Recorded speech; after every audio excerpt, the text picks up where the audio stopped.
Denyul, God been using Denyul. Well, legend story implies that man named Denyul. When Denyul been only a young boy, then army mob planga that country called Babylon been taken away him prisoner when they been beat him that king from Judah. Bambai, Denyul and him three bala friend from Judah been jiran high bala boss langa Babylon. All about been all day jiran true bala way langa God. No matter that Lord people been all day gully kill him all about dead. Daniel been album Laura dream and Sambala angel been dalim him, want him that Lord dream been mean and how that Lord dream him true bala. And him been album naja Lord dream do langa want him gotta happen langa Israel and want him God gotta doom langa all about. While legend story him show we God him na that probably was planga everything where happen langa legend well. Him let him sambala people jiran boss and Bombay him let him najalot people take over langa all about. God him leg him that lot people who all the jiran true bala way langa him. Chapter 1 Legend story planga Daniel and him three bala offsider. Alright, langa that number 3 year when that man named Jehoiakim bin Jiran king langa Judah, King Nebuchadnezzar from that country called Babylon bin go and fight langa that lot people langa Jerusalem and him soldier mob bin camp right around langa Jerusalem langa take over that town. While God bin let him King Nebuchadnezzar beat him all about and let him langa Gajim King Jehoiakim and even Gajim Sambala sacred one cup and bowl from that ceremony place planga God. Even Gajim Sambala people do and even make him all about Jiran prisoner and even take him back all about langa him run one country langa that ceremony place planga him dreaming langa Babylon and him been put him that lot sacred one cup and bowl langa one room where they been all day heap him up but all everything langa that ceremony place. While King Nebuchadnezzar been given order na langa Ashpenaz that boss one working man langa him langa Kajim Sambala young men from King Jehoiakim family and from all the Highbala family were been common from Israel. That lot young men been left the album probably pretty one face and no more got him anything wrong langa all about body and they been left the album good one man langa land quick pala and sabi langa work William Oliver kara jiran ready langa work langa that big one house langa that king and Hpns got him left learn him but all about planga read him and write him down that Babylon language. And King Nebuchadnezzar been give it order like him working men all about planga give it but that lot young men that same kind dagger and wine where that king and his family all about been all day dagger. Him been talk that lot young man got him after dagger but that special one daga planga 3 balai year and Bombay after that 3 balai year been finished and when all about been sabi while all about kara jira and ready bala planga work planga imna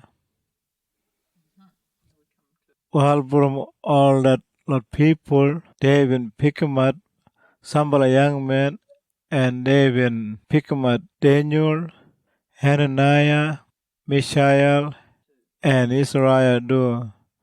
that 4 bala young men na been kaman burum that Judah clan. That first one man named Ashpenaz been given all of a new one name na, while Daniel ibn Golom Belteshazzar, Hananiah ibn Golom Shadrach, Mishael ibn Golom Meshach, and Azariah ibn Golom Abednego. While Daniel been jingaba that order where that king been given na, tumuji him been wandim jiran clean bala planga ceremony. Him no been wandim daga that special one daga and drink him wine burum their king. While planga daran na even ask him Ashpenaz planga album him. And God been make him Ashpenaz probably kind langa Daniel. But Ashpenaz been dalim Daniel. Me brown blanga that king. Tumuji him been talk you gotta daga that special one daga and drink him but wine and you gotta jiran strong bala just like that Lord Lord young man. If you know daga that Lord daga blanga make you strong bala, while that king gotta kill him me.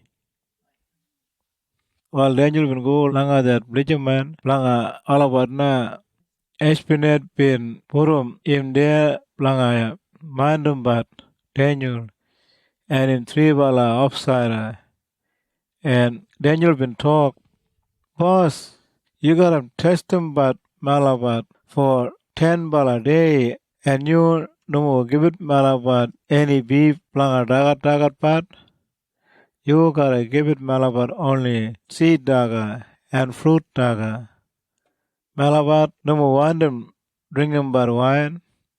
Malabar gotta only drink him bar water. After na, you gotta make him Malabar stand up. Garam that Lord Najal young men who been dagat that daga burum that king and you gotta look langa Malabar and sabi if Malabar looks strong bala langa that Lord Najal young man.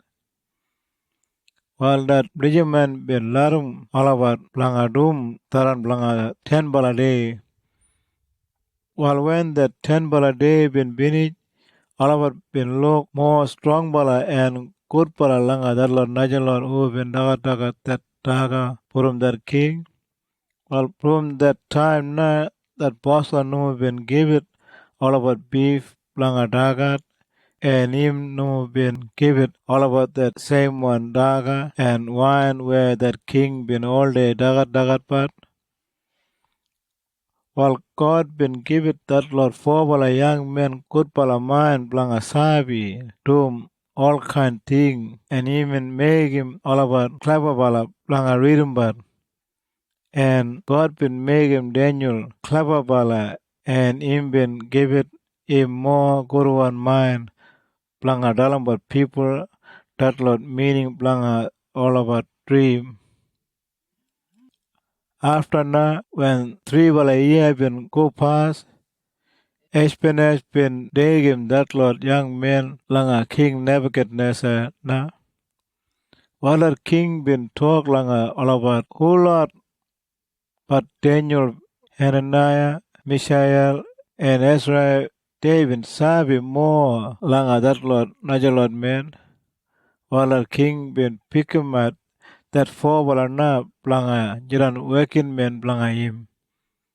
No matter one him hard one word or question that king been ask him, this lot 4 bala men been sabi everything. Tumji they been probably clever bala and they been sabi more langa that lot clever bala and doctor bala men from their country. And Daniel bin jiran there langa that king house right up Cyrus that king langa Persia bin beat him that lot people langa Babylon and bin take over that country.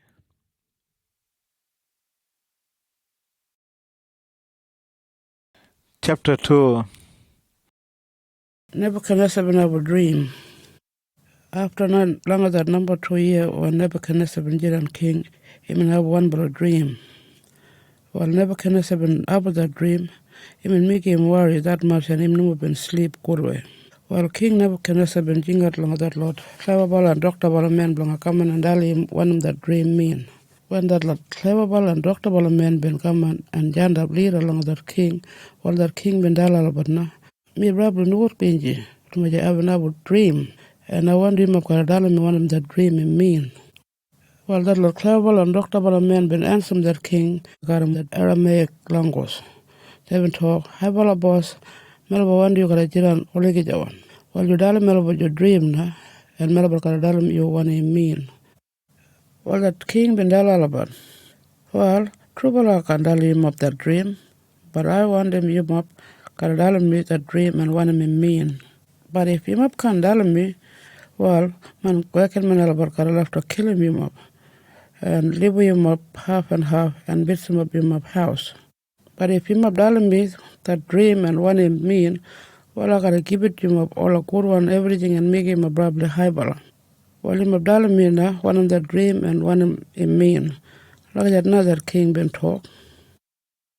Well, all about been answered that king again. High bala boss, Melbourne one day you gotta jiran all the jawan. If you dalam Melbourne one of that dream, well, Melbourne can dalam you one him mean. Well, that king been talk long about. Look at that now, I've been thinking about him up. Him up wanted more time, long thinking about that dream, to my him up sabi, one of my dome. I gotta still kill him up if him and dalam me that dream. Him up keep going, agree, get up, long dalam but me lie one word.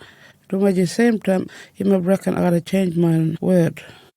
Well, him up gotta dalam me one of that dream, na. And after I gotta sabi him up can dalam me one of him mean, do. Look at that now that king been talk. All that lot Dr. Ball and Clever men been talk. Hi bala boss. No anybody here long I'm dijan well can tell me one you want to sabi. No any king, no more than probably high bala men been make him Clever Ball and Dr. Ball men dom daran. Blang a dijan thing you ask him but in probably hard one. And nobody can do blang you. Only that lot dreaming. And all about the mujira niya karamui. Like that not about been talk. All the end been making that king probably while na. Imindali and Bridgman planga kill him all that Clever Ball and Dr. Ball men planga Babylon and Denyul and him three ball upside the door. God been shown Denyul one of that dream men. While that king been given that order langa area that Boston blanga that lot solium of open all they mind him but that king. While when Denyul been hearing that news him in go langa area and him in king about at Palawan and blanga talk. Him ask him Ariok, what was that king been given that probably strong balawada? Well, Ariok been daled Denyul, when it been happen. Well, straight away Denyul been go and ask him that king, bring give it him more time, only him ingen dalem that king, one of that dream mean. After now Denyul been go back along him camp, and him dalem Hananiah, Mishael, and Azariah, one of been happen. And Denyul been dalal about, bring a pray along a God, along a top. And ask him long jiran kanbala and albalabat and show him about one of the dream in mean William Albert and that natural Clever and Dr. Bala can die. Well that night now Daniel been album dream and him sabi him in that same one dream of that king been album and him praise him about God long top. While Daniel been praise him God him talk. God you probably good one and only you not got him power. You sabi everything and I praise him you only get one. You know make everything keep going. And you know like give it power along all king. And you know can dig it away that power along all king. You know only give it good power mind along people. And you know make all about sabi.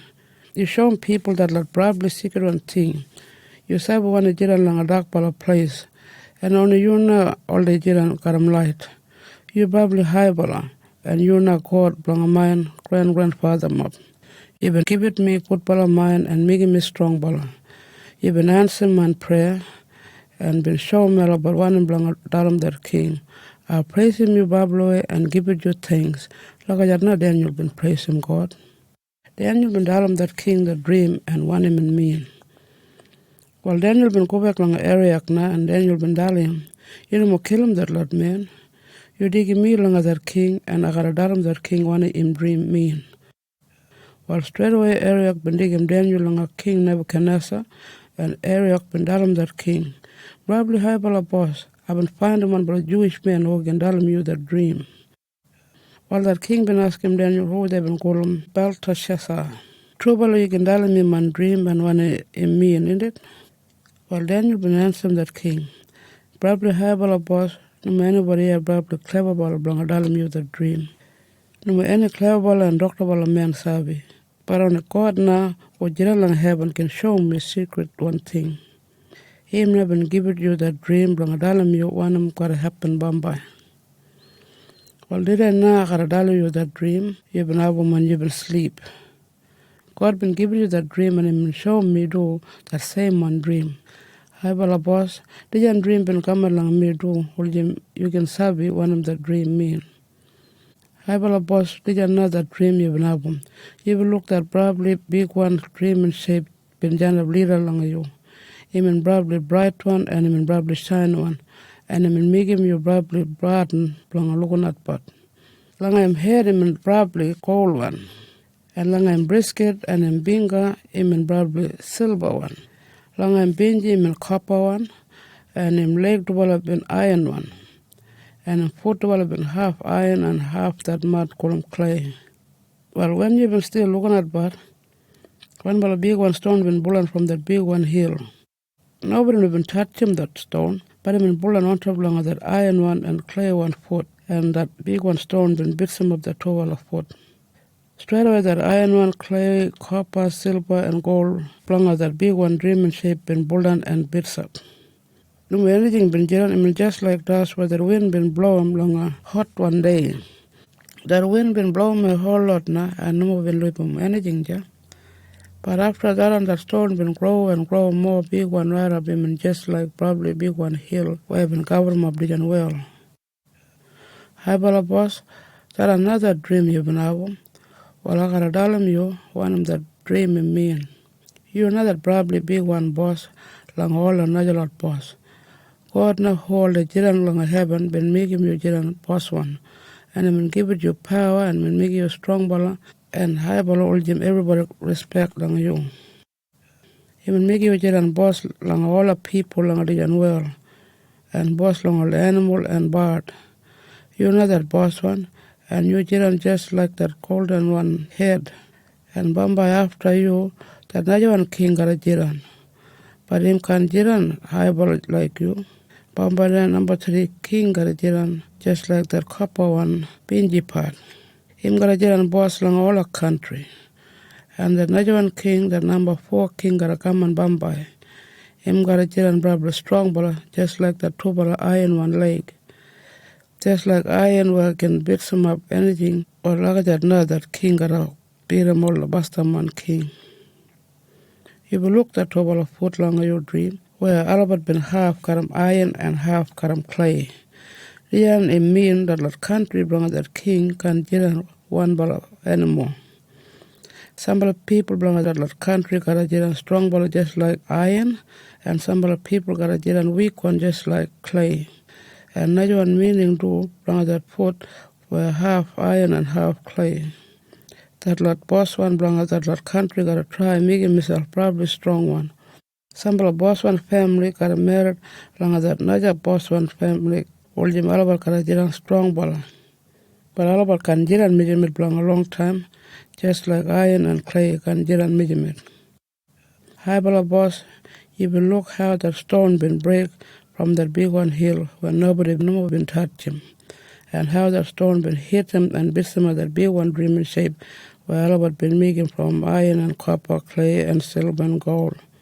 Bamba that God hold the jiran jar long a top gotta make him that lot country jiran belong a 1 bala king and him can never finish.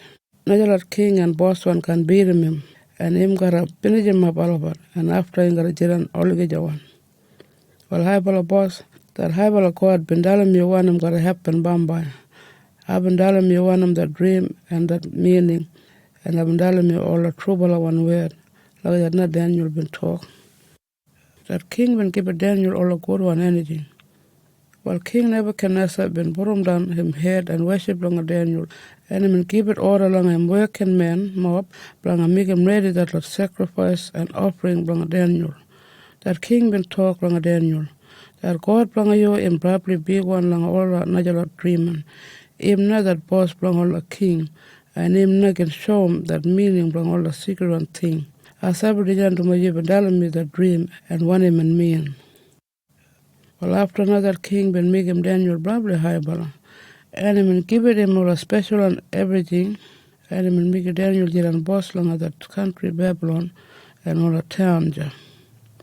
And him jiran boss lang that lot clever bala and doctor bala and boss one working man by that king. And Daniel been asking that king planga porum Shadrach, Meshach, and Abednego, boss planga room all the work planga Babylon room. And that king been do it. And Daniel na been all the jiran but inside planga that king house.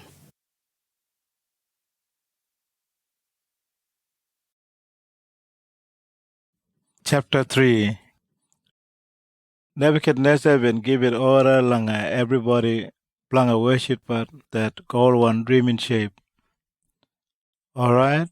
King Nebuchadnezzar been telling him working men mob planga make gold one dream in shape. Him probably big one daran. All of it been making daran 27 meter up and down and 3 meter long way. They been put him up him langa that plain country kolom Dura, there langa Babylon.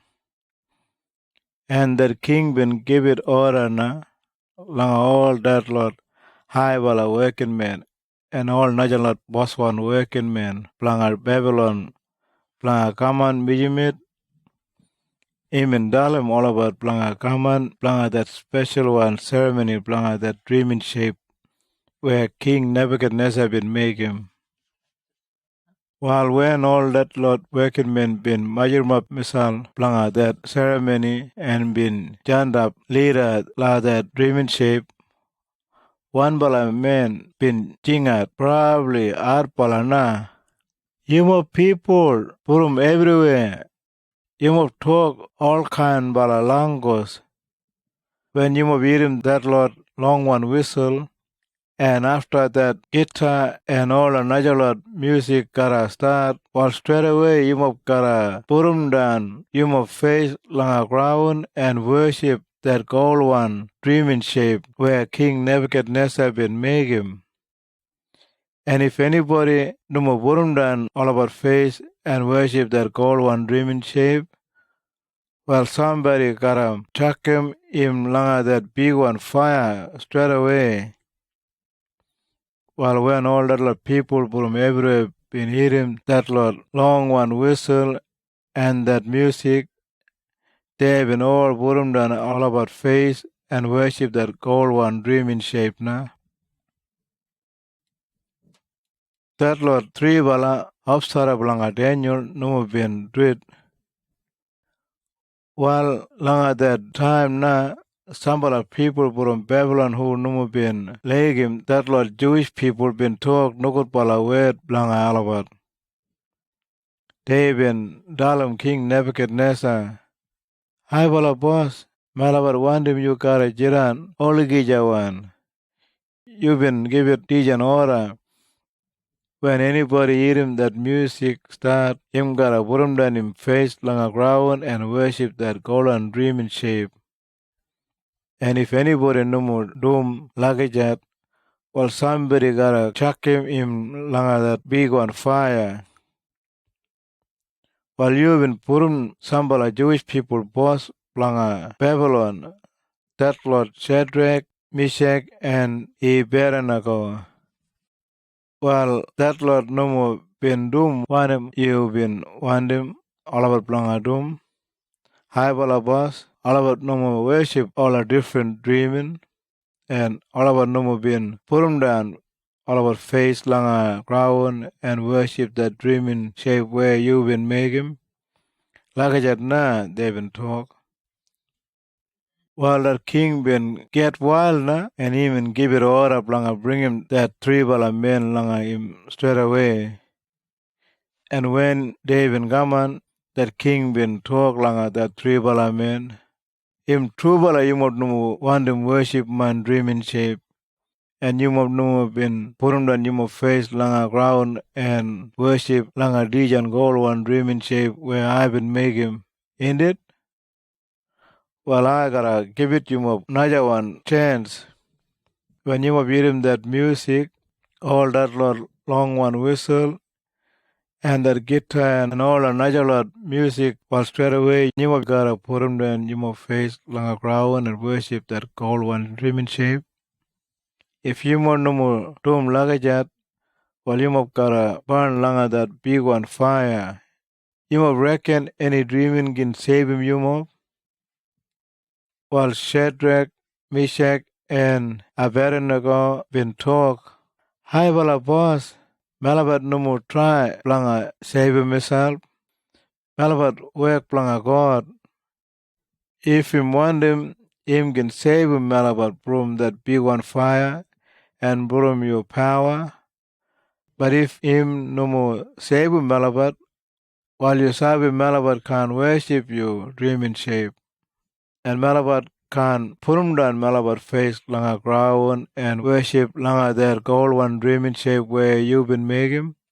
Lagajat na they've been talk. While King Nebuchadnezzar been probably wild langa Shadrach, Meshach, and Abednego, and him been give it order langa him working men more planga hot up that fire 7 times more planga make it that fire jiran probably hot one. And that king been dalim that lot strong one men langa him army mob langa time up that 3 wala men langa chakem all about langa that big one fire. While Shadrach, Meshach, and Abednego been still wearing on all about clothes when that Lord Benjamin been time up and chakem all about langa that big one fire. And Dumaji that king been give it order planga make him that fire jirano, probably hot one. That fire been bottom of that Lord soldier mob when all over been digging that 3 bala men langa that fire. And Shadrach, Meshach, and Abednego been still tired up when they been pulled down inside langa that big one fire. Bambai, King Nebuchadnezzar been probably hard jump and him been jump up and him been ask him working men mob. We been time up 3 bala men and chuck him all about langa that big one fire, ain't it? And all been talk. You I boss? We been doom lagajat na. While our king been talk. What for I can look on but 4 bala men walk but langa that fire. And all about no more tired up anymore, and all about no more burn. And the number 4 men, him look just like an angel.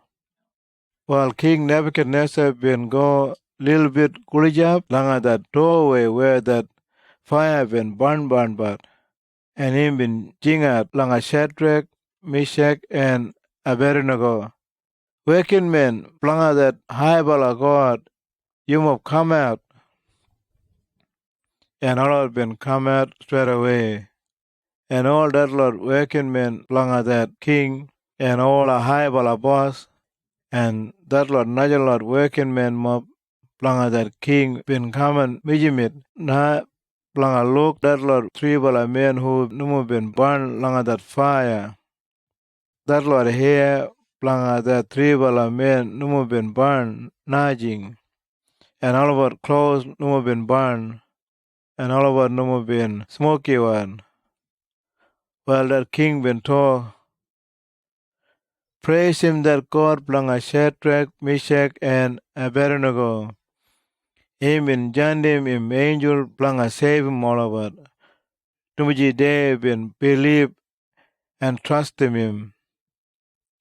All about no been treat langa man word.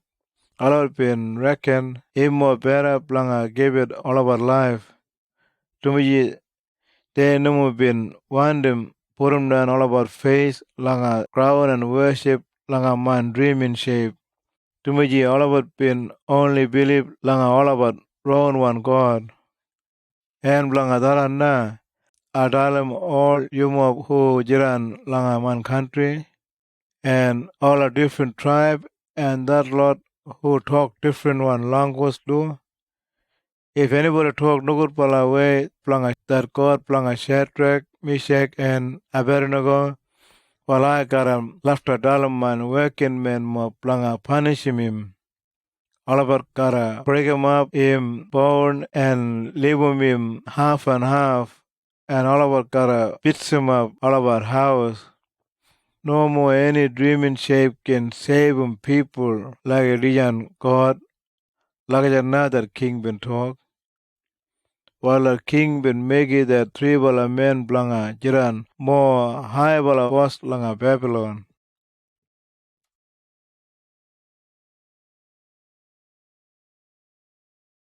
Chapter 4. King Nebuchadnezzar bin one dream. After the king Nebuchadnezzar bin jandum di janwer langa all the people langa every tribe and every language langa every country. Him talk langa about kore. While him up jiran kod pinji. Well, I wanted all him up how that probably high bala God been doing probably clever bala thing blanga me. God been doing all a probably clever bala thing and we be looking power.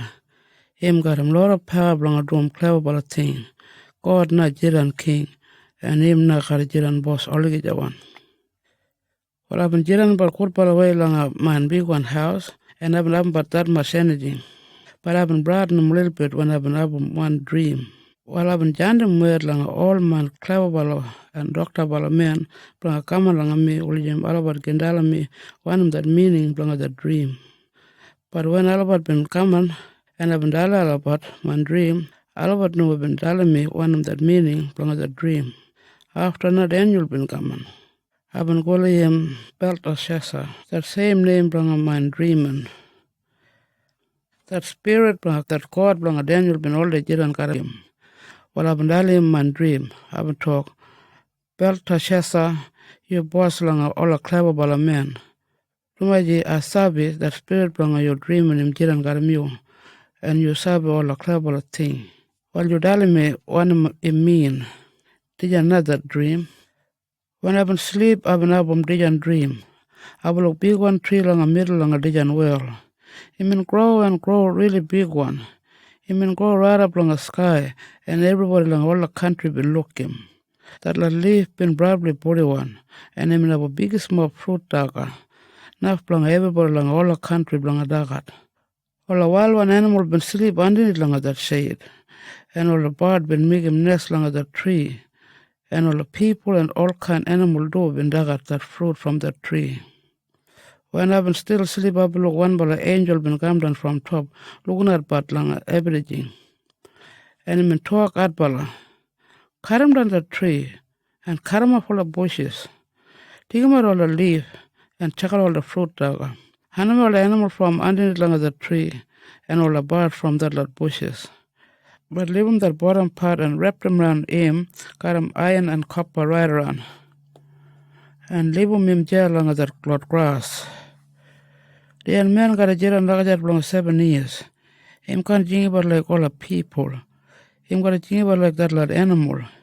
Him got a jail got that lot animal and plant and that dew got a pull on lang him. The another word where God been jandem karam that lot angel over looking at but everything all him all the people everywhere got a sabi belong that probably high of God. Him got a power over long all the people and all the boss long every country. And him gotta give it that power long anybody where him pick him at long a boss, no matter if him probably lobble a man. Look at that another angel been talk. Well, that another dream I've been having. Well, Belteshazzar, you telling me now one of the dreaming mean. That lot clever bala and doctor bala man can tell me. But you can tell me. Rumaji, that spirit long you God him jiran karam you. Look at that now been talk long Belteshazzar. Daniel been telling one of the dream mean. Well, Daniel been named Belteshazzar been probably broadened and him been worrying him a little bit too when him been thinking about long that dream. Him no been sabi one and blanga doom, and him no been talk anything. All that king been talk, no more let him that dream and him weird brought him you. Well, Belteshazzar been talk, hi bala boss, I wonder you got a jiran, all the gijawan. I no more want him that thing gaman langa you, but langa your enemy mob. You even look that tree in probably long one and been guiding up that sky. And everybody from every country will look that tree. And that leaf belong that tree been probably body one. And that tree been have that much fruit that belong feed all the people from every country. While one animal been sleep underneath along that tree, and bird been make him nest along that tree. Habala boss, you're not just like that tree where been grow probably big one and been guiding up that sky. You got power over along all the country. After now long of that dream, you been look that angel been come down from top and him talk. Cut him down that tree and finish him up that tree, but leave him that bottom part along of that tree and wrapped him round him, got him that iron and copper and leave him there along that grass. The young man got a jiran like that along 7 years. Him can't think about like all the people. Him got to think about like that lot animal. Him got a jiran got a that lot animal and plant and the dew got a bullet on him. Hybala boss didn't want him mean. And didn't want him that probably Hybala God tell him you got to happen on you. Even all the jiran got him all the people, but all of it got a under you now, and you got a jiran got him all the wild one animal. Long 7 years you got a dagadat but grass like all the buliki, and you got to sleep anywhere, and the dew got a bullet on you. After now, you got a service that probably Hybala God now boss over along everybody and all the boss one do. Him not can give it power along a jiran boss along anybody by him and pick him up. You sabi that angel been talk along a little that bottom part. Well, Lijan him tell you got a jiran king again when you sabi God and boss along a Lijan well. Well, Hybala boss, I wonder you got a jiran oligijawan. You borrow man word, and no more dome no good for a thing. You don't want them good bala, and you got a kind now all the poor and people. If you don't like that now, you gotta keep on jiran but go away got more energy. Like that now Denyul been talk. Well, all the been happen after long King Nebuchadnezzar. But by 12-month time only, it been happen like that when that king even walk but on top long that flat one roof, long a big one house long a Babylon. And him talk proud by the way belong himself. Look, Dijan, Babylon is probably big one. I've been building up there in big one town belong a showman power. Me probably strong bala and me jiran boss. When people look Dijan all over gotta talk good bala way belong a me and sabi me probably high bala. But him no more been finished talk when somebody been talk from top. King Nebuchadnezzar, you hearing me now? Me not gotta dig away that power from you where you jiran boss. Even though the jiran got all the people, but all of it got 100 million now, and you got a jiran got all the wild one animal. Long 7 years, you got a dara got but grass just like all the buliki. After now, you got a sabi me that probably have all God. Me another boss belong everybody and all the boss one do. Me not can give it power long a jiran boss where me pick him out. Well, straight away now, it happened like that. Some of the people been handling King Nebuchadnezzar from way him and Jiran Barkar all the people. Domaji him and Abu mind just like animal. And him been dagaragat but grass, only him all the bulligi. That dew been bullet long him body, and him hair been grow, probably long one just like eagle of feather. And all that nail long him body been grow long one just like that bird foot. Nebuchadnezzar him praise him but God. While King Nebuchadnezzar been talk long all of it. When that 7 years been finished, I've been look up long a top, and I've been thinking about good way again. I've been praising him that probably high by God. I've been worship him and lead him up him name and make him more high bala. That one bala God who jiran oligijawan. I've been talk, God not jiran boss all the time. Him not jiran king oligijawan. Him all day looking at all the people lang a dijan world. All about najing. Him jiran boss lang all the angel lang a top and lang all the people lang a dijan world. Nobody can go over lang him. And nobody can talk what for you do like that. While when I've been thinking about good way again, God been give it back lang me that power blang a jiran high wall boss blang a look after but all the country and all the everything. Man boss one working man and leader about where meet all the talk lang all about blang anything while all about been welcome me. God been making me more highball again and all the people been serving me probably highball. Today now me gotta keep on praising but and worship but lang a God that boss lang a top. Everything him do him right and good one and him give it people fair go. And him can make him anybody jiran low bala, open leg himself and all the jiran high bala. Like another king Nebuchadnezzar been talk, long as that weird way and him long all the people on every tribe and every language and every country.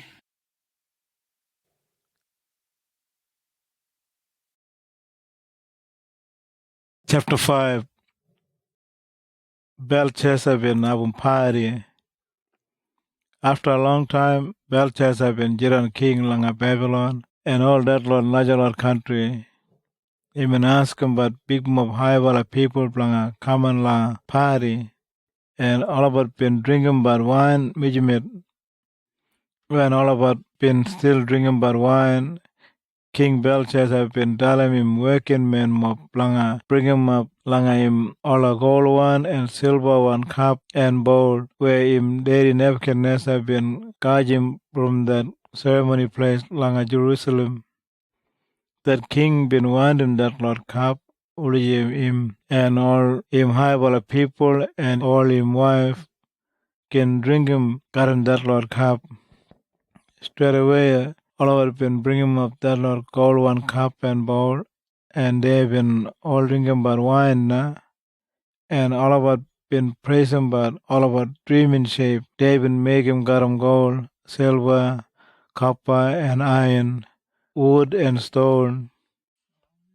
While straight away one balabinga been come out there and been start writing down where langa that wall, langa that big one house, langa that king.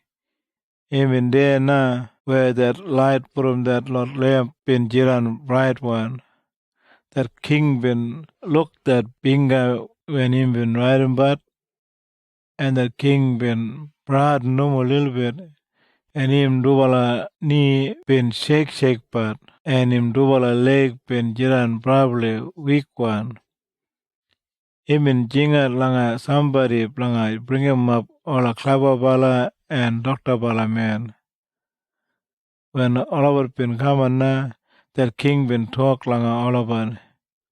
Anybody here who can read him dijan word and tell me what he mean? If him can doom luggage, I gotta give it him probably good one clothes. They been making from mine round one pretty bala color. And him gotta wear him one gold one chain round langa him neck, langa show him high bala. And him got jiran number 3 boss man langa dijan country. While all that Lord working men been common leader na, but all of them been sabi one him that word langa that war been mean. And all of them been dalim that king. While that king been probably broad na, that Lord high for people langa him no been sabi one him langa doom. But when that mommy one blanga that king been hearing that noise where that king and all the high bala men been making, he been go inside langa that party place and he been talk. High bala boss, you jiran oligija one. You no more nugot pinji and you no more proud. One bala men jiran here langa region country where you jiran boss. Him got that spirit planga him God inside langa him. When your daddy been jiran king, dijan men been abum good pala mind planga thinking about and sabi all the right one thing, just like that Lord dreaming.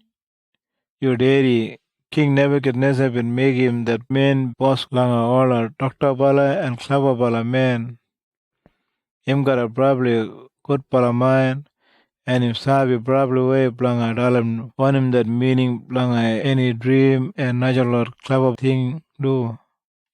You jingat planga dijan man, him named Daniel, you did even call him Belteshazzar, him na garam dalam you on him all this Lord word mean, lakajat na that mommy one been talk. Daniel bin dalam planga that Lord word langa wall. Well, somebody been bring him up Daniel langa that king, and that king been talk langa him. You know Daniel, that Jewish man who my daddy King Nebuchadnezzar been bring him up for Jura, in it? Somebody been telling me you got that spirit planga God, and him all the jiran got him you, and you probably sabi bala man. That Lord Doctor Bala and Clever Bala man been common planga read him this Lord word and planga telling me wani mean. But all about no sabi wani mean. Well, I've been eating, you've been sabi more planga that Lord word where been blundering myself and you can tell him any clever bala thing. Well, if you can read him dijan word and tell him me wani mean, I gotta give it you probably good one clothes. They've been making broom man round one pretty bala color. And I gotta give it you gold one chain round langa your neck. Planga show him you a high bala. And you got a jira number 3 boss man langa region country. Langa jarna King Belshazzar been talk. Well, Daniel been talk. Hi wala boss. I gotta tell him you that Lord word. And I gotta tell him you that meaning blanga all about. You keep him that Lord thing. Might be you want to give it langa somebody. That probably high wala God been give it you. Daddy Nebuchadnezzar power. Blanga jiran king. And even making him probably high bala, and all the people been show him respect langa him. Even probably high bala, and all the people langa all the country and language been broaden langa him, and all of been shake, no more little bit. If him want to kill somebody, while him in doom. If him want them somebody planga jiran live bala, while him let him jiran live bala. Him make people high bala, and will make people jiran low bala. But tumiji in all the leg myself and even proud bala and cruel bala man, God been taking away that power but him ulijim him gan jiran king, and people no been respect langa him. That lot people been under him, and him been jingle but just like animal. Him in jiran garam all a wild one donkey and even dagar grass just like bulgi, and even sleep outside. No more got anything langa kabrum of him, and that dew been born langa him body. After na even jingle but that probably high bala God, and even sabi him na who jiran boss over langa everybody and all a boss one do. And only him na give it that power langa anybody in pick him up langa jiran boss. But you na in beginning, and you've been serve your all region, but still you know been making myself low bala. You been doing no good bala thing langa God that boss langa top.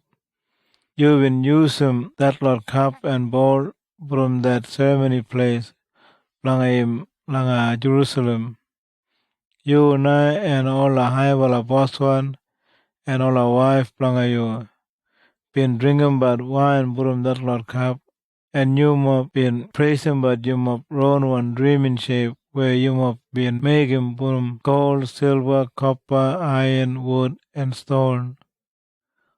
While that Lord dream in shape can look and all about no more garam world and all about can do anything, but you no more been respect probably way that God who can make him you jiran live bala or dead bala, and can make you do anything in one day you planga doom. Planga darana God pin jandam that binga planga write him down this lot word. Dijana want him that binga been write him down. number way about half an hour. And dijan na money mean. Number it mean God him sabi how long you got him jiran boss, and that time him finish na way about him just like somebody been way about something along that scale, and him no more heavy one but probably light one. Well, same way, God if sabi you no more kuruan blanga jiran king anymore. Half and half, it mean God gotta karmat that country blanga you and give it half langa that lot people langa that country golo Media and half langa that lot people langa that country golo Persia. Lakajat na Daniel bin talk. Straight away Belshazzar bin dalamim working men mo planga give it Daniel probably Kurwan clothes, they will make him burim round one pretty well color and put him that gold one chain round langa him neck planga show him high wala and make him jiran number 3 boss man langa Dijan country.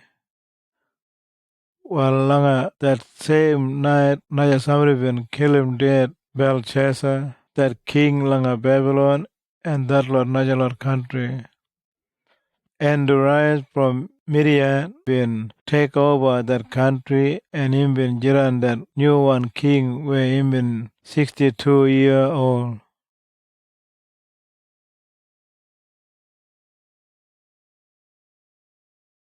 Chapter 6. Daniel langa that whole well lion all the jiran. Well, that King Darius been borum 120 high ball awaken man langa every country blanga him. And I'm in Pigma Daniel and two ball men blanga jiran boss langa that lot high ball awaken man.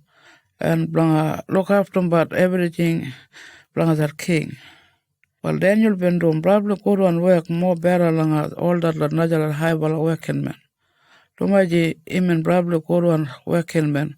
That king been jingle blanga borum Daniel boss langa everything.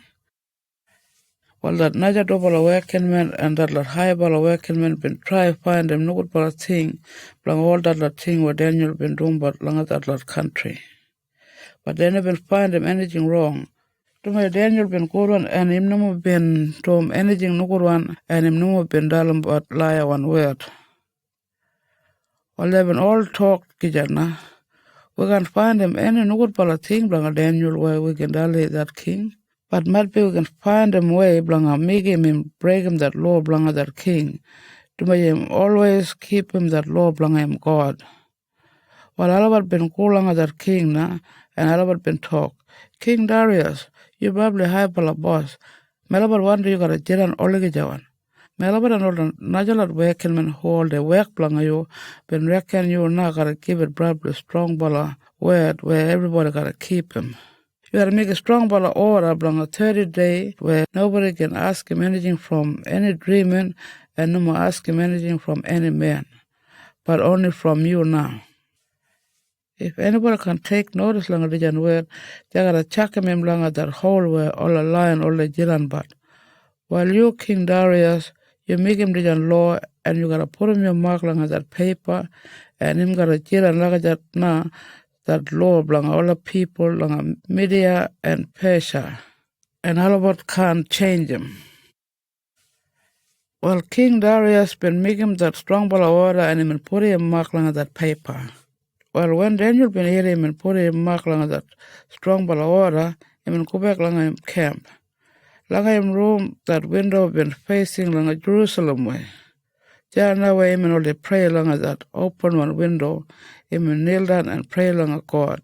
Him do like that 3 times every day. All that lot enemy mob long Daniel been making plan and they been go and find him Daniel been pray but long God. Whole lot been go no longer that king and dali money Daniel been doing but. They be to a habala boss, melabal want him you gotta jiran oligajawan. You been keep it strong bala water where everybody gotta do. You been give a strong ball of order from a 30 day. Nobody can ask him anything from any dreaming, and nobody can ask him anything from any man, but only from you now. And if anybody can take notice langa dijan word, they gotta check him langa that hole where all the lion or the jiran but.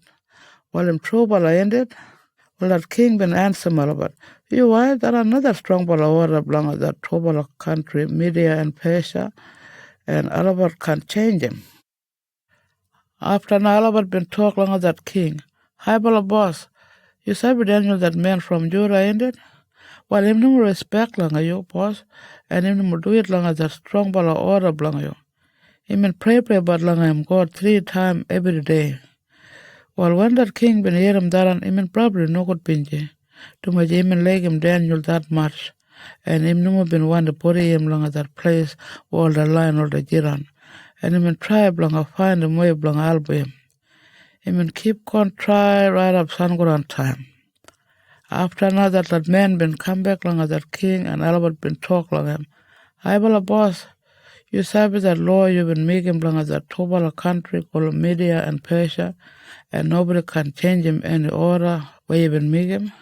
From just that king been give it order langa sambala waken langa kajib Daniel and check him langa that hole langa ground where big more blind all the jiran. That king been talk langa Daniel. Well, I ask him that God blanga you where you already believe and work blanga him probably way blanga help you. Albert been check him and been chat him up that hole langa ground, got him big one stone. And that king been body him mark langa that stone, got him that bush come. Him been use him ring from him finger, got him name. And that boss one people been bought him Albert mark langa that stone. Karam that bush kam William Albert kara look that mark and sabi if anybody been album Daniel.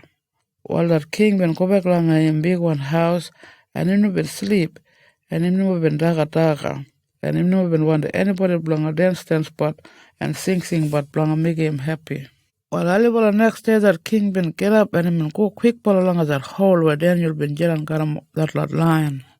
Him no good binje and when him come and ja him jinga rat bala. Daniel, you that working man blanga that libel on God.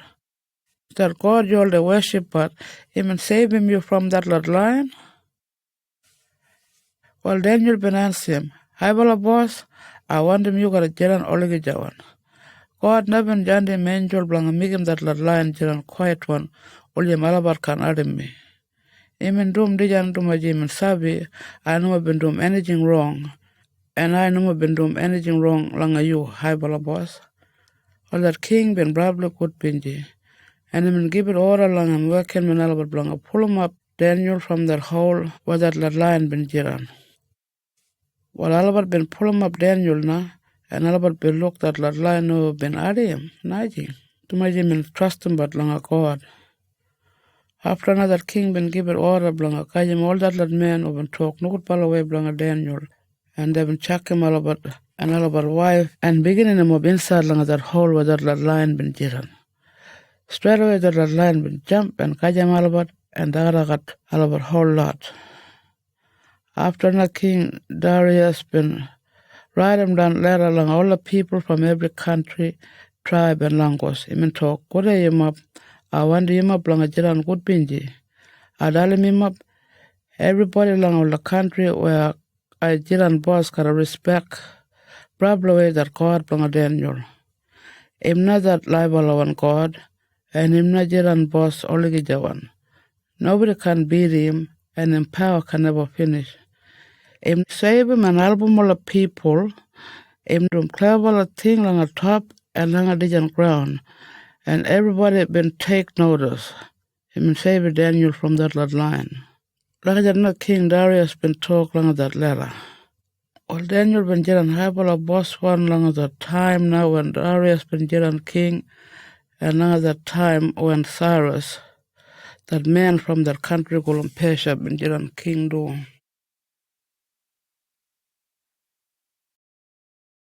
Chapter 7. Daniel will look forward an animal langa him dream. Well, langa that first 1 year when Belshazzar been jiran king langa Babylon, while mina Daniel abun dream nighttime, abun write him down that dream langa paper And did you know that dream? I've been look for a big bala wind been blow bat from everywhere. And that wind been stir 'em up that biggest one salt water. From there I've been look for a biggest one animal been come up from that salt water. That lot biggest one animal no more been look same. All of it been all look different. That first one animal been look just like a lion, but him been have a wing just like eagle. When I've been still looking at that, somebody been pulling at him wing. Somebody been lit him up him and making him jump up just like man jump up. And somebody been giving him mind just like man plang a jingle but good way. While that second one animal been look just like a bear and him been jump up carry him behind one leg and him been holding but three ball rib bone langa him tooth. And after na I've been eating, somebody been talk langa that animal. Him been talk keep on dagat but biggest mob beef. Well one I've been still looking at but another one big one animal been come out. And that animal been look just like big one bujigat. But him been have a four wing langa him backbone just like bird wing. And him been have four head and him been have power langa jiran boss one. After na when I was still looking at part, that number four animal been come out. Teach an animal been have that much power and him been probably strong one. And him can make you probably broaden. Him been have probably biggest one, iron one tooth, where he can target and put him with langa anything. Him no more been like that lot natural animal. Tumaji him been have 10 bala horn. When I've been still looking at that lot horn, I've been look little one horn been come out langa that lot najalot horn. That little one horn been pulling out three bala horn from that lot najalot horn where been there bastam. That one little one horn been abum two bala eye like man and mouth where talk proud bala way. After na when I've been still looking at part, they've been put some bala special one chair ready blang a court. One bala man who been jiran lai bala one oligija one been common and jiran langa one bala special one chair. Blanga him clothes been probably white one and him hair do been probably white one just like wool. That special one chair been some bala wheel and that lot wheel been jiran garam fire. And that fire been burned but from that chair. Thousand and thousand people been there langa worship langa him. And biggest mob people been stand up leader langa him. When they been starting that court case, they been opening up that lot book na. Well, when I've been still looking at part, I've been eating that little one horn talk but proud pal away. And when I've been still looking at part, that number four animal been get killed and langa him body they been chuck him langa that fire and him in finish na. And somebody been digging with that power from that lot natural animal, but him and let him all about jiran life bala langa little while. Well, I've been keep on look langa dijan dream, and I've been look somebody who been look just like a man been coming up got him all a cloud, and him and go langa that one bala who been jiran but oligija one, and him and meet up karim him. That one bala man who been jiran lai bala oligija one been making him jiran probably high bala boss karam power langa jiran king. Original people langa every country and language karajiran working men only blanga him. Blanga him power can never finish and him country karajiran oligijawan. All that another dream we have in album. One him that dream been mean, while a dream been brightening me, and I've been worried no more little bit. I've been going long a one bala man who been jammed up there, karam najalot, and I've been asking him, Langa telling me what him mean, while him been telling me, Langa that dream you will look for bala animal, and that mean for bala king garajiran langa for different one country. But Pambana that probably high bala God gotta give it him people all about that power and all about gotta jiran high bala boss and they gotta jiran oligi jawan. After na I've been wondering eating more blanga that number 4 animal. Dumaji even look different from that lot najalot animal. Even make him everybody proud langa him probably way. And when even kill him but anybody even all day dagat all over carry him iron one tooth and even use him kappa one foot planga purumbut planga anything. And I've been wondering sabi more planga that lot 10 bala horn langa him head and blanga that horn where been come out after and been make him 3 bala horn buldan. That horn been abum eye and mouth and him in talk proud bala way and that horn been look more big one and him been making me proud no more little bit langa that lot najalot horn. Well one I've been still looking at but that horn been start fight but langa that lot people blanga God na and him and beat him but all of it. And after now that one bala man who been jiran but Oligija one been common and him been judge him all about and letting with that lot people free who been bullying that probably high bala God. While that time been common na when God gotta give it power langa him people langa jiran boss. While that man who been jammed up there gotta najalot been keep condoling me when him that dream been mean, even talk. That number 4 animal mean that number 4 king gotta jiran langa him country. And him gotta jiran different one from all that Lord Najalord king. Him gotta purumbut langa all a country. That 10 bala horn mean 10 bala king gotta jiran boss langa that Lord country langa different time. After Naja one king gotta come on, him gotta different from that 10 bala king and him gotta beat him 3 bala king. Him gotta talk no good bala way blanga that probably high bala God and him gotta hurt him and kill him that lot people blanga God. Him gotta try and change him that ceremony and law blanga all of it. And blanga that lot people blanga God they gotta jiran under langa him power blanga 3.5 year. After that special one court case langa top gotta start and God gotta dig him way that power burim him and binijab of him oligija. And that probably high bala God gotta give it him people all about that power blanga jiran boss blanga every country everywhere.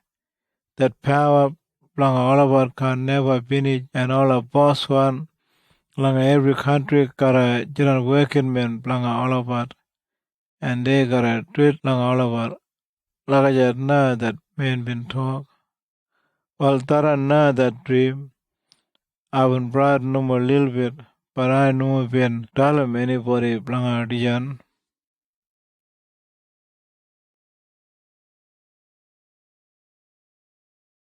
Chapter 8. Denyul binabum dream planga boy one sheep and billy goat. While langa that number 3 year when Belchisa bin jiran king. While me na Denyul abnabum najuan dream.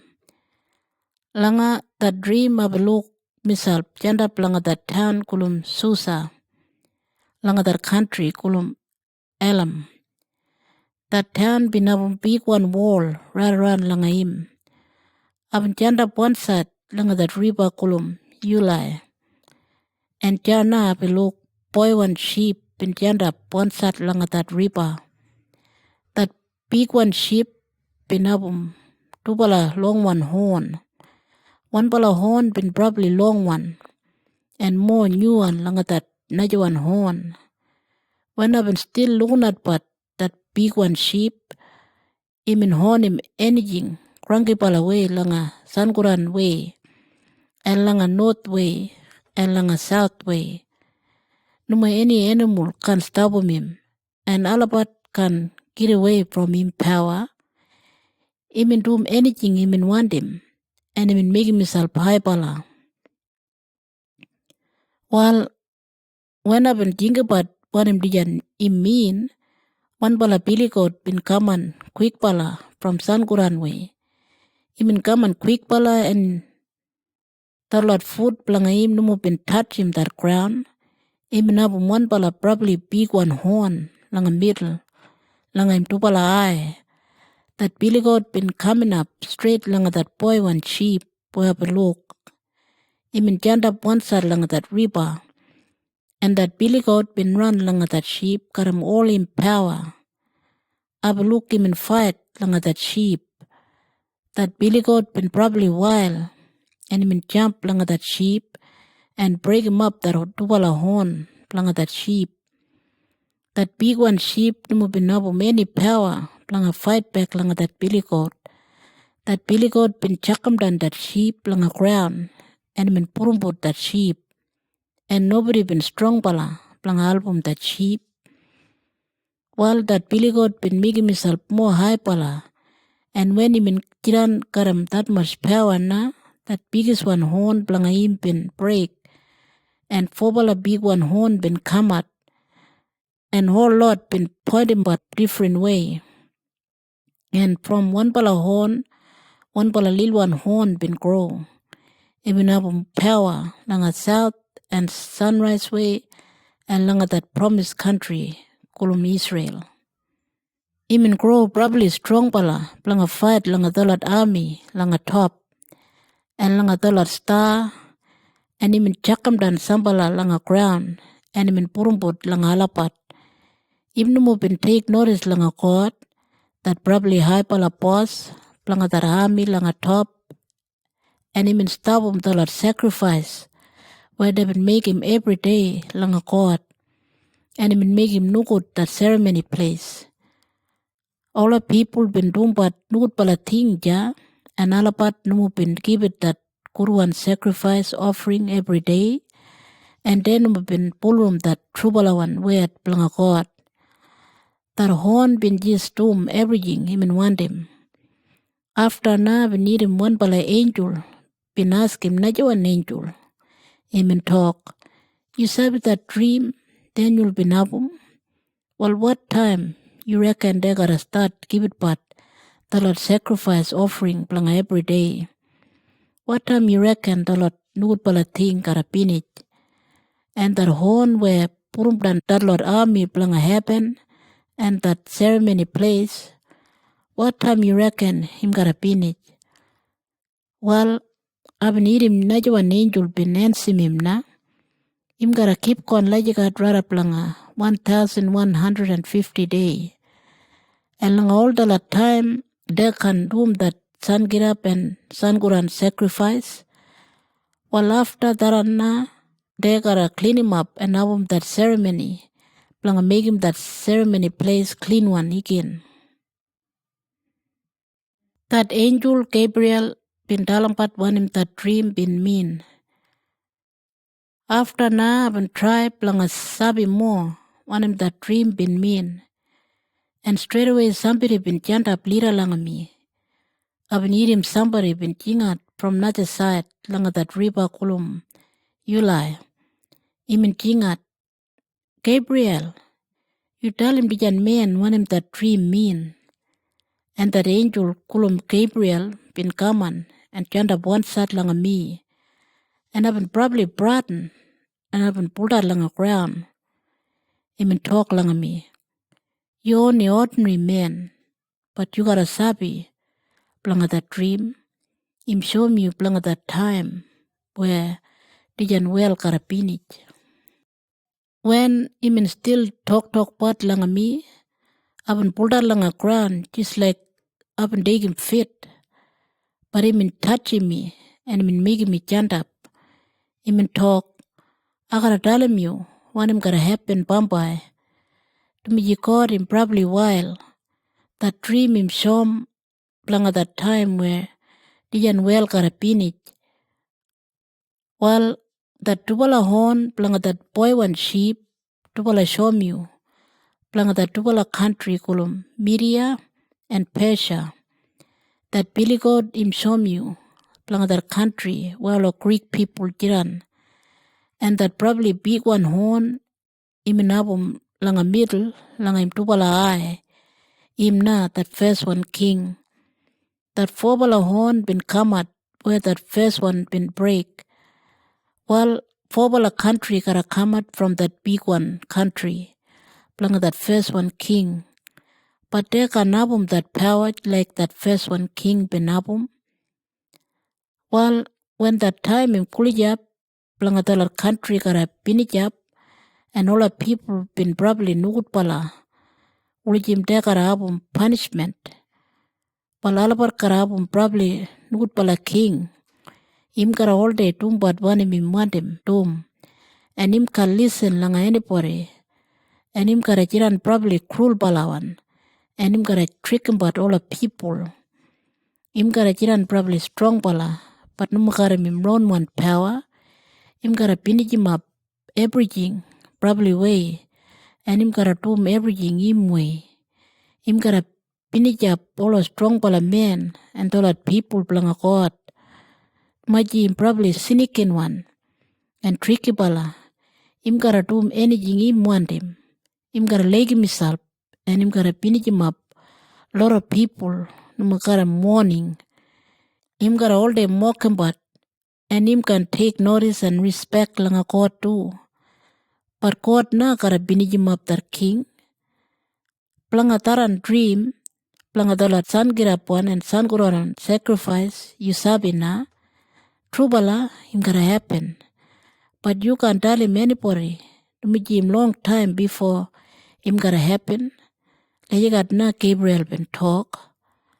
After that, I've been probably nugut pinji and probably sick long time. From there, I've been get up and go back and do that work planga that king. But I've been probably worried planga that dream. And I've been sabi probably way.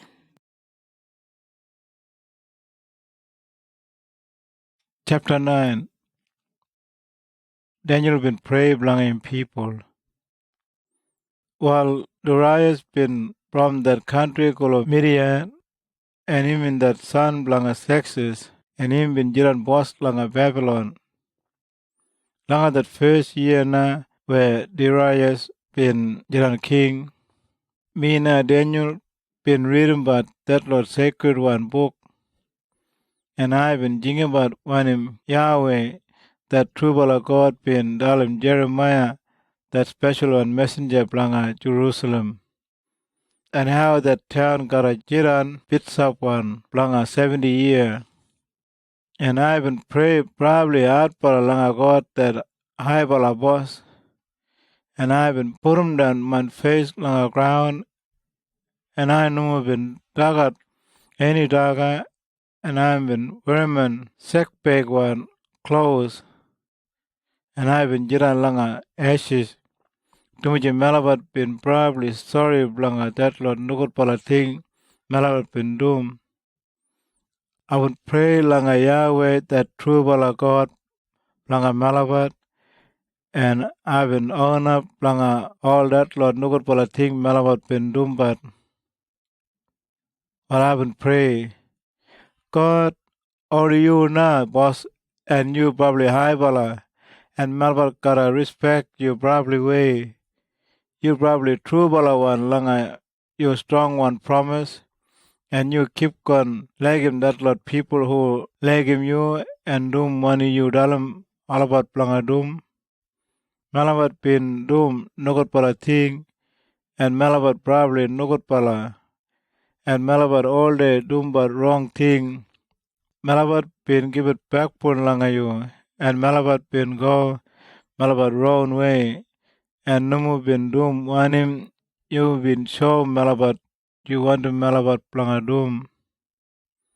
Malabat numu bin listen langa that Lord special one messenger langa you, who been talk karam your name langa Allah king, and langa Allah boss one, and langa Allah grandfather mob, and Allah people langa malabat.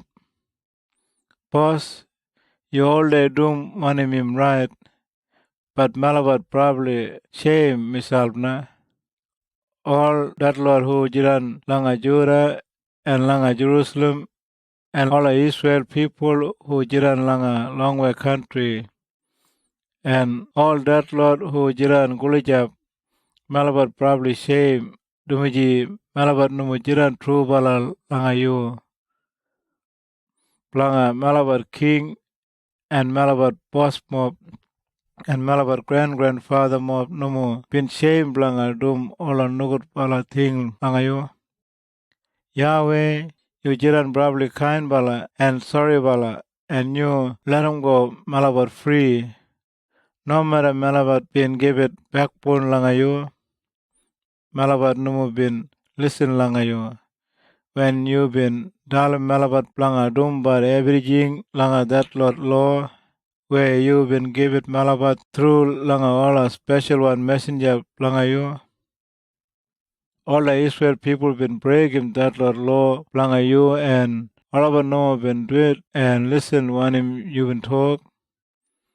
Tumaji malabat been dum nugut para thing langa you. While you been punishing malabat na, like you been talk langa dum langa that law langa you working man Moses. You been doom when you been talk you gotta doom langa malabat, and la malabat boss mob.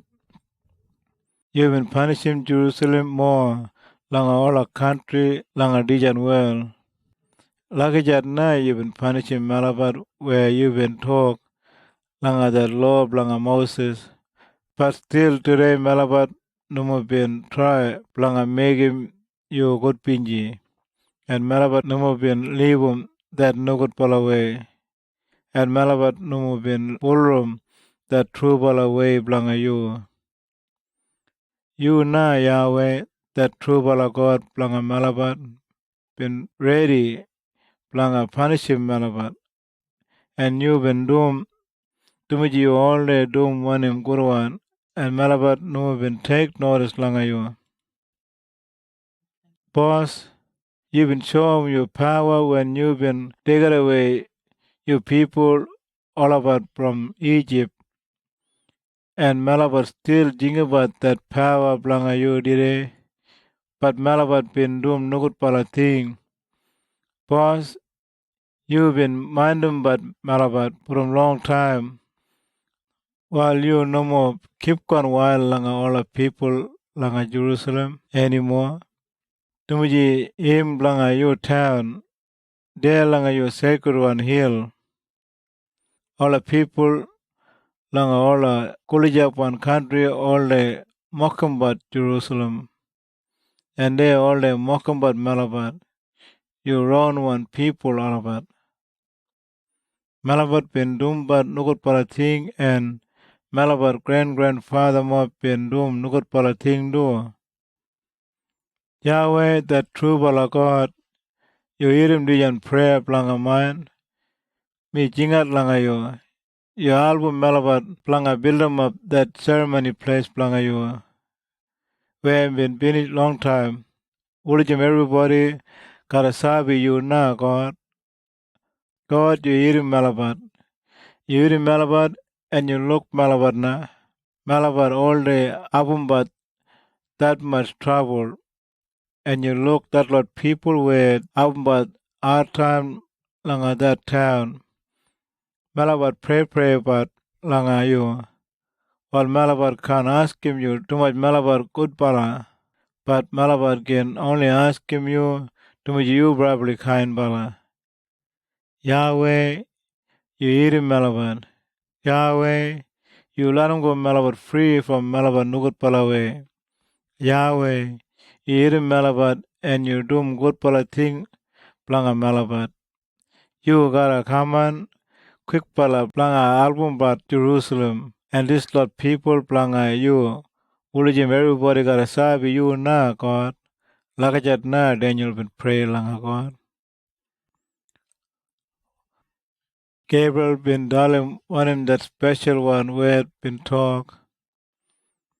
Well I've been keep on pray part and dalim Yahweh planga man nugut palawe and planga man people nugut palawe do. And I've been asking about langa Yahweh planga album malabat planga building back that ceremony place again. And when I've been still pray about that angel called Gabriel been fly langa me. Him in that same one where I've been look past time langa that first one dream. Him and come langa me langa that time langa give it that son goran sacrifice na. And Gabriel been talk Denyul, I've been gaman blanga album you blanga sabi one him that dream been mean. When you been start singing that part langa God, him been answering your prayer. Him leg him you and blanga tarana I've been gaman blanga dalim you that answer blanga that prayer. Well you gotta take notice na and I gotta dalim you one him that dream mean. Well, after when 490 years gotta go past, God gotta let them go free. That lot people blanga you. And that sacred one turn from all our nugur pala thing blanga all about. God gotta let them go all about free from all that lot nugur pala way. Him gotta treat him all about right way and give it all about fair go. All gijawan. Lagajat na that dream and that word from God gotta jiran true balawan. And that ceremony place gotta jiran sacred one again. You gotta take notice and sabi all this lot thing. God gotta dalam people all over planga building back Jerusalem again. And from that time right up langa that time where God gotta join him that leader where him been pick him out 490 years gotta go past and they gotta build him up Jerusalem again. Karamola Road and strong one wall. And him got a janda planga 434 year. But langa that time, him got a jiran that time planga trouble. And when that time got a finish, that leader where God been pick him out gotta get killed. Tumuji day numu been give it him fair go. And one bala probably strong one boss. And him army mob gotta come on and beat him up that ceremony place in Jerusalem. That time na gotta come on just like a flood water. And him gotta jiran probably no good for a time. People gotta fight and everything gotta finish. Tumuji God na been make him dijan plan. That boss one na gotta make him strong bala promise plang a big mob people plang a 7 year. And when half that 7 year gotta finish, that person gotta stop him, that lot sacrifice and offering. And him gotta put him one probably nugut pala thing, langa that probably a high pala place, langa that ceremony place. And him gotta jiran there right up God gotta finish him up, that one pala man who been put him that nugut pala thing there. Him gotta do him just like him in talk. Lagajat na Gabriel been talk langa me.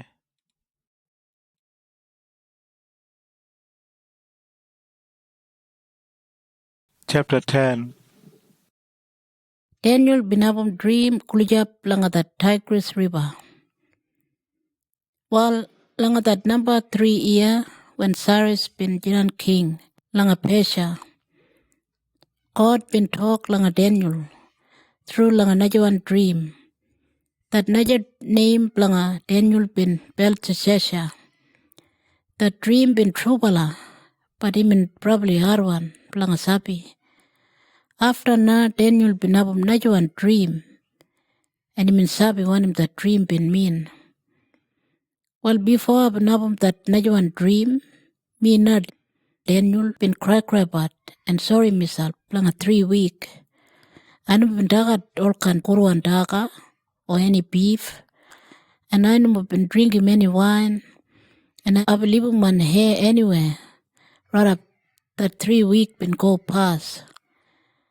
Langa that number 24 day, langa that first 1 month, langa that year, I've been jumped up one side, langa that biggest one river, Kulum Tigris.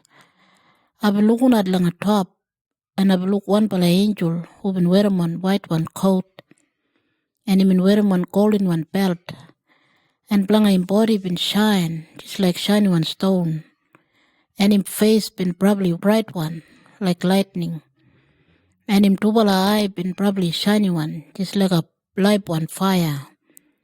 Him tubala arm and him tubala foot been shine, just like shiny one copper. And when him talk, him just like biggest more people, jing that parat pala. Well, only me na been look that dream. Talat men who been jakar me, no been look anything. But alabat been brought and run away. And alabat been blended myself. I've been jam myself looking at but that dream. And I've been kitty shocked no little bit. My wind been stopped straight away. And I've been jiran probably weak one. And when I've been hearing him talk, I've been pulled out along the ground. Just like I've been digging fit. And I've been letting jaw face down along the ground. And I've been feeling him and holding me. And been leading up me and making me jiran but I've been still shake but. Well, that angel been talk along me. Denyul, God him like him you that much. You can't up nan you eating me. Kurwe when I'm gonna talk. God been janting me lang you. When the angel been talk diyan, I've been jammed up, but I've been still shake but. And he been keep on talk na. Denyul, you know my brother? God been eating your prayer from that first one day when you been thinking about blanga make him Mr. Blobala langa him. Uli you can sabi more. I've been coming blanga answer your prayer. That angel blanga that country golden Persia been try stopping me blanga 21 day. After na Michael that one bala boss one angel been coming blanga help me. Numi jabin jam misal blanga Persia. I've been coming blanga me you sabi when I'm gonna happen blanga you people alapat Pampai. Dia another dream blanga that time we gotta come and Pampai. Well, when him talk Dian, I've been look blanga that ground and I've been nabum any word blanga talk. And after that angel who been look just like man, he been purma in binka and he been touch him on mouse and I've been talk, boss. Dian dream make me probably weak one. I can't stop shake but me just like a waking man where chanda bleeder langa him boss. How can I talk langa you? Me probably weak one and short wind kuja pin it. Well, one more time he been holding me and I've been feel more strong pala. He been talk, God him legging you. Well, you no more worry anymore and you no more burden blanga anything. When he been talk Dian, I've been feel probably strong pala na and I've been talk, boss, you telling me now when him you gotta talk. You been making me feel probably good pala na. Well, he been talk, you sabi what for I've been coming langa you? I gotta show me you want him that somebody been writing down langa that book langa that trouble away. Dragly, I gotta go back langa fight langa that angel langa Persia people. And after beating him, I gotta fight langa that angel langa the Greek people. And nobody gotta help me, only Michael, that angel langa all the Israel people.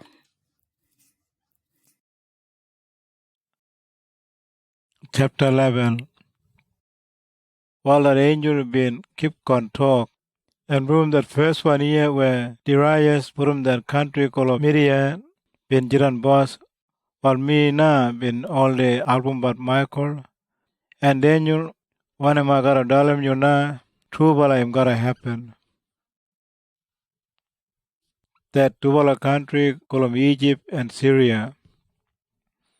While that angel been keep on talk, 3 bala more king Karagaman and Jiran boss Langapesha, and after that number 4 king Karagaman, him got a probably rich one, Langa that Lord Najalord king, and when him have that much power, and him probably rich one, him got to fight that country where all the Greek people Jiran.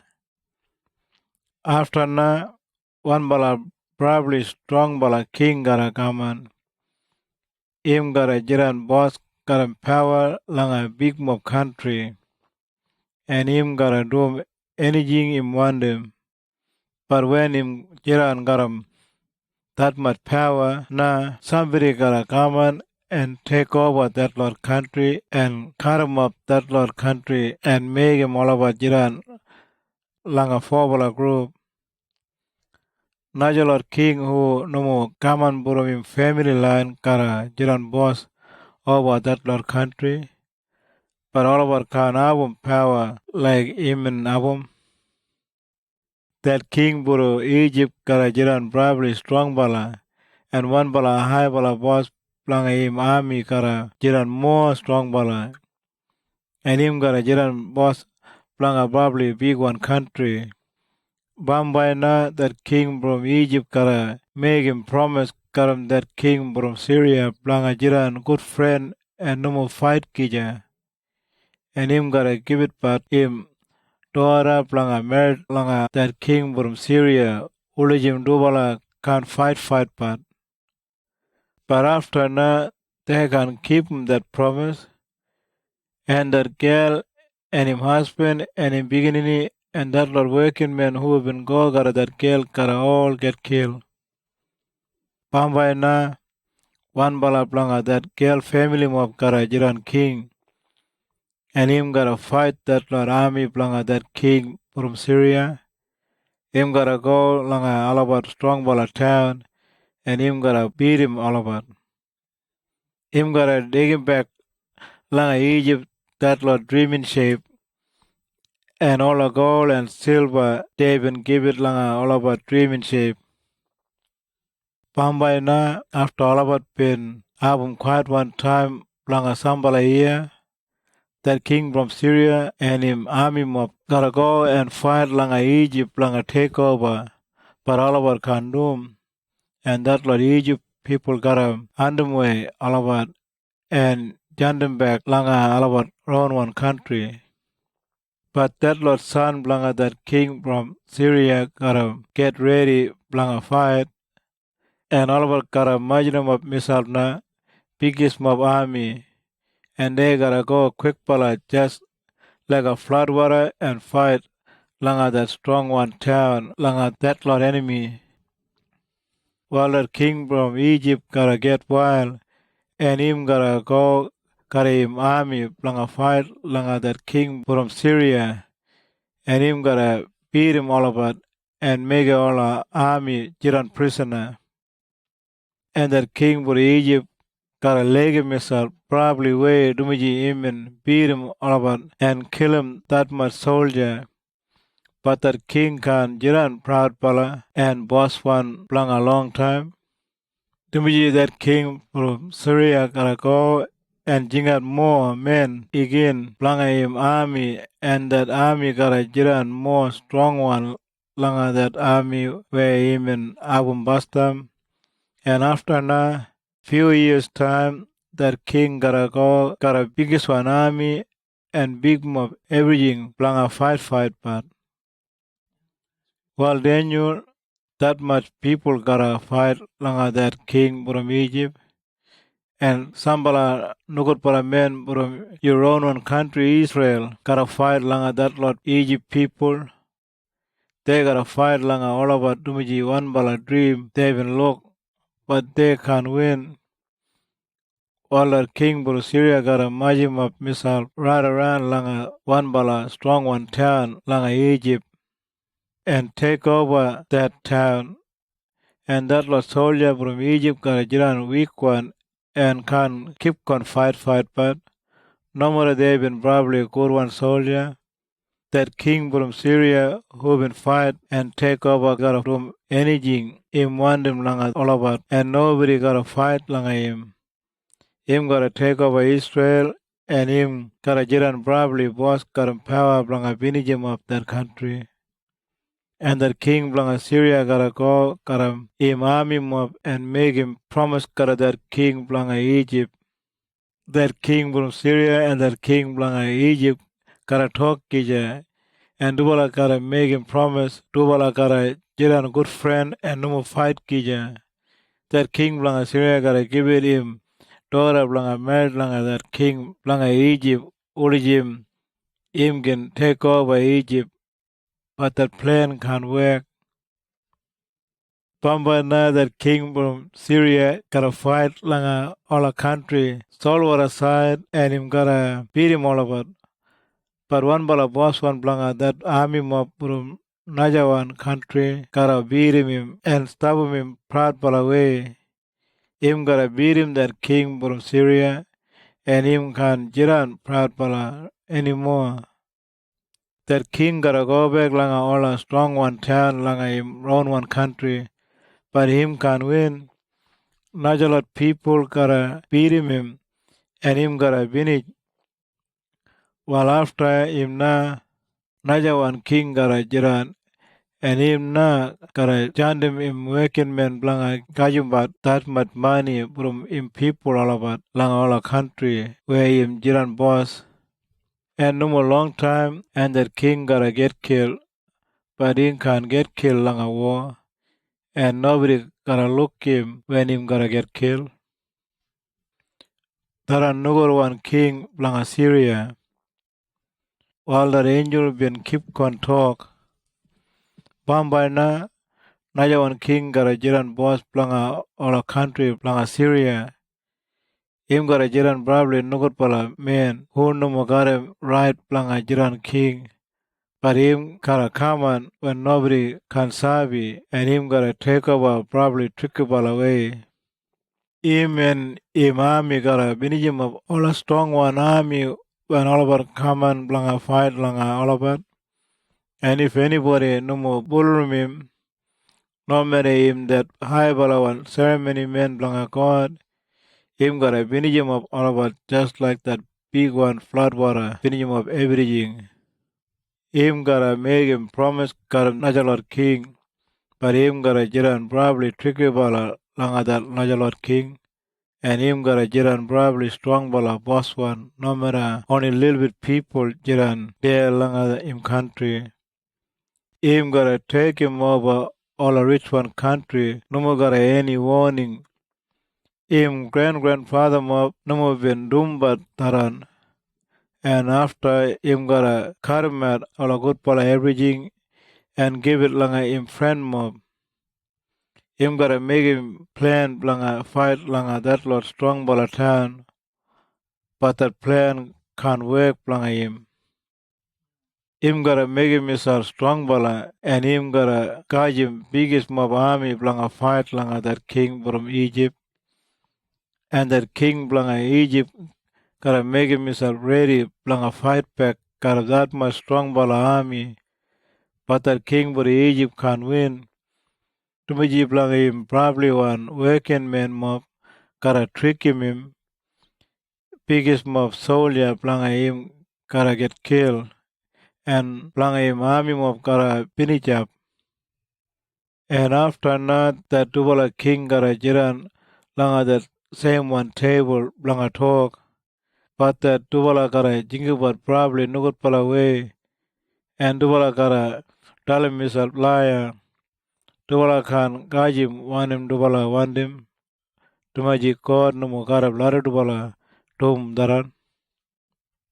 While that king from Syria gotta go back lang him country, got him all everything, where him and Kajumbat from all the people who been get killed.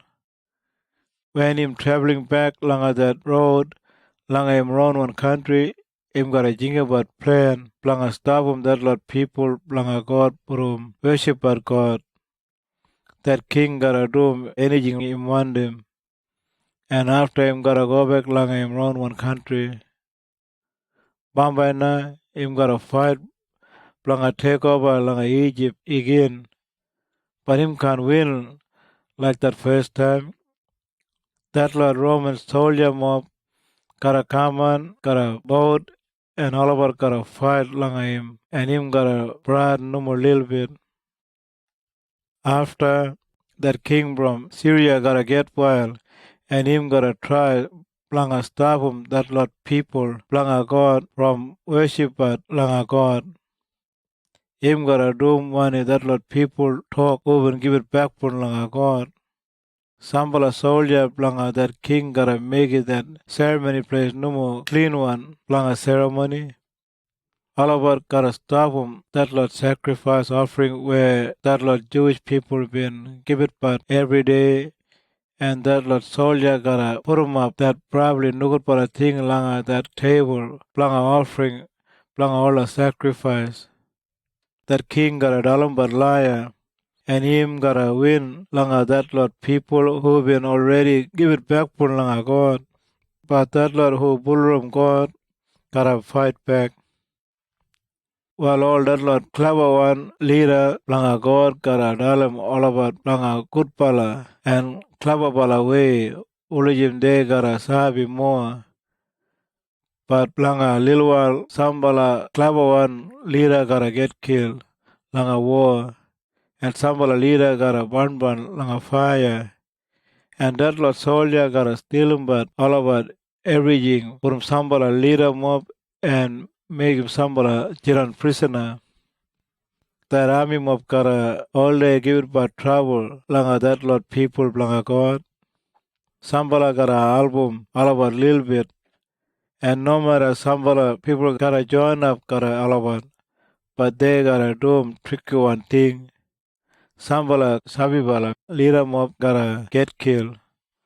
But Dumiji Planga Daran, that lot people Planga God gotta jiran more strong bala, and God gotta make him all about jiran good pala way. No more gotta anything wrong, and all about gotta jiran straight way. Dijan gotta keep going right up langa that time where God been talk everything gotta finish.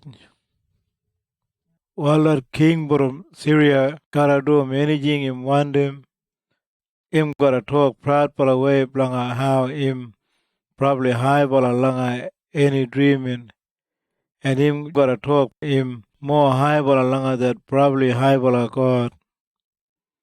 Him gotta do lagajat right up that time God gotta punish him. God been make a plan, and him gotta do one him in plan. That king gotta give it back for langa that dreaming shape who him grandfather might been believe, and that dreaming shape where all a girl leg him. True bala, him gotta give it back for langa every dreaming shape. Tumuji him gotta reckon him probably high bala langa all about, but him gotta respect that dreaming shape who all the mind about that la strong one town. Him gotta give it gold and silver and all a probably good pala thing langa that dreaming shape him grandfather must never been worshipped but, and blanga look after him but all a strong one town blanga him. Him gotta use him some of the people who all they worship but dreaming shape from another one country. All that lot people who sabi him jiran high bala boss blanga all about and take notice langa him. While him gotta make him all about jiran different boss one, and him gotta give it all about country dumiji all about being out with him. Bambai, when that last one time blanga that king from Syria gotta come on kulijap na, while that king from Egypt got a fight like him, and that king from Syria got a fight back, got him all in power, just like big one win. That king gotta use him all our horses and buggy and biggest mob boat.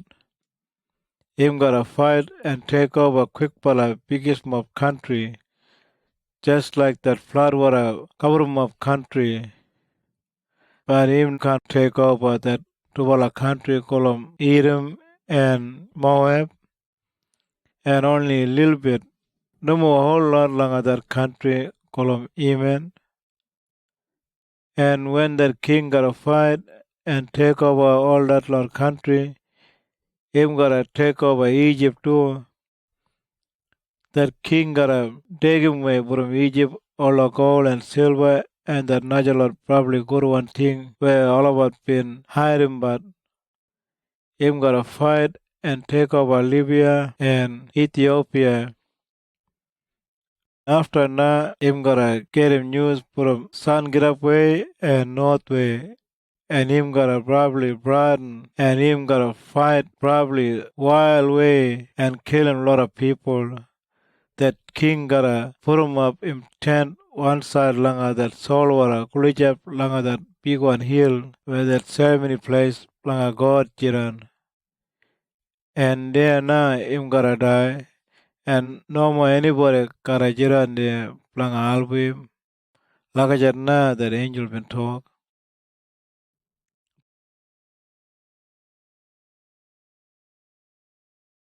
Chapter 12. That time when everything got a finish, while that angel who been wearing white one clothes been talk na, langa that time, langa that probably nukuruan trouble na, that high pala angel named Michael who been look after but langa you people alapat karakaman. And after alapat karabum that time, langa that probably nukuruan trouble, while a country numu been abum before. When that time karakaman, God gotta save the lot people langa your country, where somebody been writing down all about name langa that book langa God. Lot of people who been die past time gotta kira play pala again. Sampala kara jiran probably could pinji oleki jawan, and sampala kara shame himself na oleki jawan. Talat good pala and clever pala leader mob kara jiran just like that sun shine langa sky probably bright one. Tumiji Devin all day tumbat all a good pala thing. And all that people who been teaching but najalat people planga tum all a right thing planga God karajiran oleki jawan just like the Lord star where shine probably bright one langa sky. While Denyul you shut him up that book na and purum push come langa him brought up that time kara finish langa dijan well. Big more people gotta wasting but time when all about tribe langa sabi want him gotta happen. Like you got not that angel been talk. After me na Daniel beluk tubala angel bin janda kulija planga one riba. One bala bin janda planga one bank, and that najawan bin janda planga that naja bank. One bala man bin ask him that angel who bin janda ira boy. He bin talk. Well, what time all dijan probably nukurwan trouble kara pinich. Well, that angel been lead him up in tubala pinga langa sky, and he bin make him strong one promise. Langa that name, langa that olegi jawan God, and I've been eating him talk. Him gotta jiran 3.5 year. Past time biggest one trouble kara kaman, langa that lot people planga God. And when him finish, well all this lot thing kara finish too. Well, I've been eating one him in talk, but I know been sabi. Well, I've loved to ask him, but boss, what him gonna happen after all this lot thing finish? Well, that angel been talk like me, Daniel, you left a kuna to me all this lot weird where I've been telling you him secret one. And I gotta keep him secret one, this lot weird right up that last one day gotta come on. God gotta make him lot of people jiran good pala way, no gotta anything wrong. And all of gotta jiran straight way. The Lord wujiran nukut pala kan sabi this Lord buet. And alapar kara keep kon dumbat nukut pala thing. Oni the Lord good pala and clever pala kara sabi the Lord buet. From that time na, when they numo go every day, planga keep it but sacrifice, and somebody gotta put 'em up that probably nukur one thing, langa that ceremony place. 1,290 day gotta go past, and the Lord people gotta probably could pinji. Ujiran trouble langa God, right up langa that 1,335 day gotta finish. And you, Daniel, you gotta jiran trouble langa God, right up you gotta finish. And after you gotta die. But when that time gotta finish, you gotta get up pala, and you gotta kajim kut pala price. Like you got another angel been talk. Finish na.